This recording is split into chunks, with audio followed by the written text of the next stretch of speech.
সর্বশেষ যে লোকটা জান্নাতে যাবে তাকে আল্লাহ তাআলা জাহান্নামের আগুনে পোড়াতে পোড়াতে ছাই বানিয়ে ফেলবে।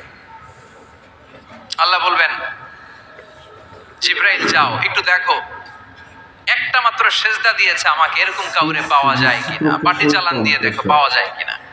খুঁজে খুঁজে কাউরে পাবে না। আল্লাহ বললেন আবার দেখো, খুঁজে খুঁজে একজনকে পাবে, সামান্য ঈমানের ছিটে ফোঁটা তার অন্তরে ছিল। আল্লাহ বলবেন যেহেতু ছিটে ফোঁটা আছে, অনেক মাইর খাইছে, ওকে বের করে জাহান্নাম থেকে বের করে একটা নির্ধারিত দূরত্বে রেখে দাও। রেখে দেওয়া হবে, কিন্তু জাহান্নামের আগুনের লেলিহান শিখাতে তার গা ঝলসে যাবে। সে আল্লাহর ডেকে বলবে, মাবুদ তোমার কাছে আমি কিছু চাই না, জাহান্নাম থেকে তুমি আমাকে বের করেছো, জীবন নদীর পানি তুমি আমার গায়ের মধ্যে ঢেলে দিয়েছো, আমি আবার সজীবতা ফিরে পেয়েছি, আমি তোমার কাছে জান্নাত চাই না, শুধু নিরাপদ একটা দূরত্বে আমাকে রেখে আসো যাতে জাহান্নামের আগুন আমারে কষ্ট দিতে না পারে। আল্লাহ আমি কিন্তু তোমার কাছে জান্নাত চাই না। কি চাই না? জান্নাত চাই না, কিন্তু জাহান্নামের আগুন আমারে কষ্ট দিচ্ছে, এতটা দূরত্বে রাখো যাতে জাহান্নামের আগুন আমার গায়ে না লাগে। আল্লাহ বললেন ওকে রাখবো, কিন্তু আমার সাথে একটা কন্ট্রাক্টে যেতে হবে যে এটা তোমাকে দিলে তুমি আর নতুন করে কিছু চাবা না।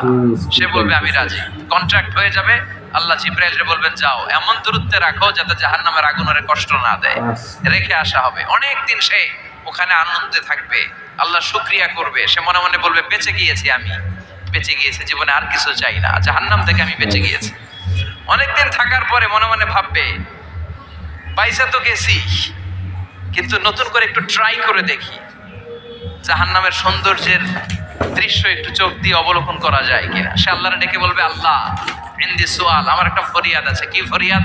আল্লাহ আগেই বলে রাখি আমি কিন্তু জান্নাতে যেতে চাই না। আল্লাহ বলবেন কি চাও?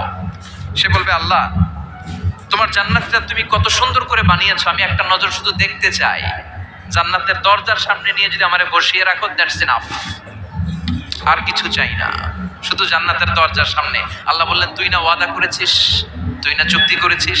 সে বলবে আল্লাহ আমারে হতভাগা বানাইয়া তোমার কি লাভ? সুবহানাল্লাহ পড়েন, আমারে তুমি হতভাগা বানিও না। আল্লাহ বলে ঠিক আছে আবার সিগনেচার কর যে জান্নাতের দরজার সামনে বসিয়ে দিলে আর কিছু চাবি না। সে সিগনেচার করে বলে আমি চাবো না।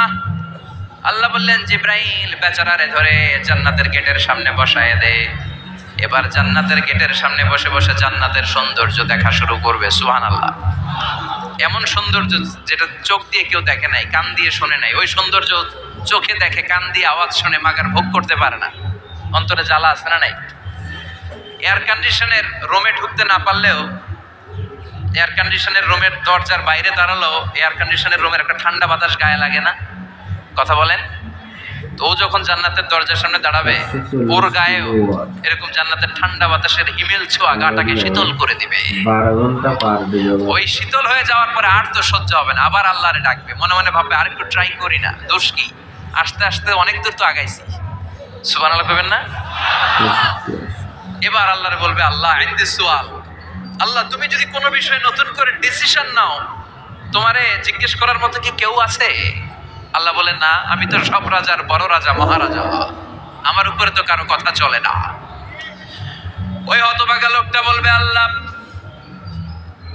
এত সুন্দর জান্নাত তুমি বানালাম, চোখ দিয়ে সৌন্দর্য দেখি, কান দিয়ে আওয়াজগুলো শুনি, হুর আর গেলমান হেঁটে বেড়ায়, এত সুন্দর জান্নাত চোখ দিয়ে দেখি, ঢুকতে পারি না, আমারে কষ্ট দিয়ে তোমার কি লাভ? ও আল্লাহ আমারে তুমি মাফ করে দাও, জান্নাতের জিবার মধ্যে এক কর্নারে তুমি একটু আমারে জায়গা করে দাও। আল্লাহ বলবেন ওয়াই হাক ইবনা আদম, তোর ধ্বংস হোক হে আদম জাত, মা আগদারাকা, তোর যে বড় গাদ্দার আমি আমার সৃষ্টিকুলে কাউরে দেখি নাই, কারণ তুই আমার সাথে চুক্তি করিস আর চুক্তি ভঙ্গ করিস।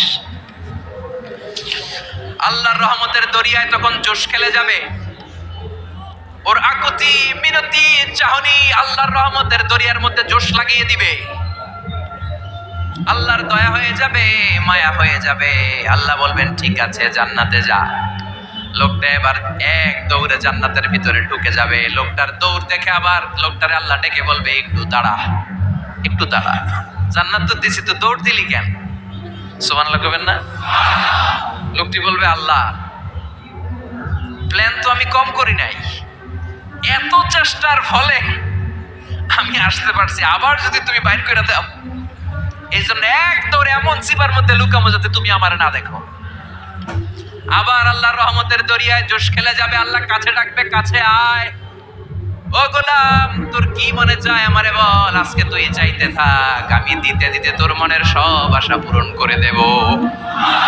লোকটা খুশি হয়ে বলবে, আল্লাহ আমারে এটা দাও, বাড়ি দাও, গাড়ি দাও, নারী দাও, এটা দাও, ওটা দাও, একের পর এক চাইতে থাকবে, আল্লাহ সব তারে দিতে থাকবে। চাইতে চাইতে লোকটার সব চাওয়া যখন শেষ, সে বলবে আল্লাহ আর আমার চাওয়ার কিছু নাই। আল্লাহ বলেন নো, এত তাড়াতাড়ি যে তুমি খেলা শেষ করতে পারবা না, মানো আমার সাথে তোমার এই খেলা আর লম্বা সময় চলতে হবে, তোমার অনেক কিছু চাইতে হবে। তুই আজকে চাইতে চাইতে তোর সব চাও আমার কাছে বলবি, আর আমি দিতে দিতে তোর জীবন ধন্য করে দেব।